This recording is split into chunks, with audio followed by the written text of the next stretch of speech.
Deep in the dusty, extinct mountains of the south, 159 feet high, lie the scattered ruins of a once great kingdom, Asardi. Its story isn't one of war or famine, but of a game, a strategic sport that became its downfall. The game was called Crestfall, played on a massive board with pieces representing armies, resources, and even the will of the people.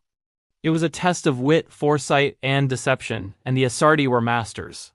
Their king Trediuai was the grandmaster, undefeated and revered. Under Trediuai's rule, Crestfall became more than a pastime, it became policy.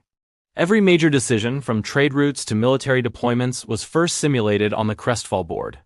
For generations, this worked brilliantly. Asardi prospered, outmaneuvering rivals without ever drawing a sword. They saw the world as a game board and its people as pieces to be moved. They grew arrogant, believing their intellect made them invincible. King Trediuai lost in his strategies, forgot he was ruling over people, not pawns. He saw their lives as acceptable sacrifices for a long-term victory on his board. The downfall came not from an outside enemy, but from within. A neighboring kingdom long dismissed as simple and unsophisticated saw Asardi's weakness.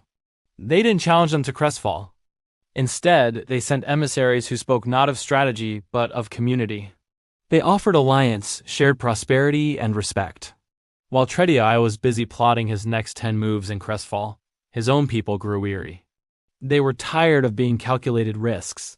They saw the genuine warmth offered by their neighbors and compared it to their king's cold logic. The end was swift and silent. There was no siege, no battle. The people of Asardi simply opened their gates. They abandoned the game that had defined and ultimately doomed them.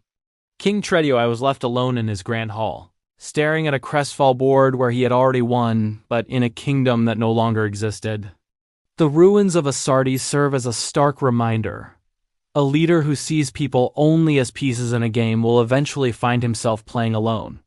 It's a lesson in what truly makes a kingdom strong, not just strategy, but heart. Thanks for watching, and if you enjoyed this story, don't forget to subscribe.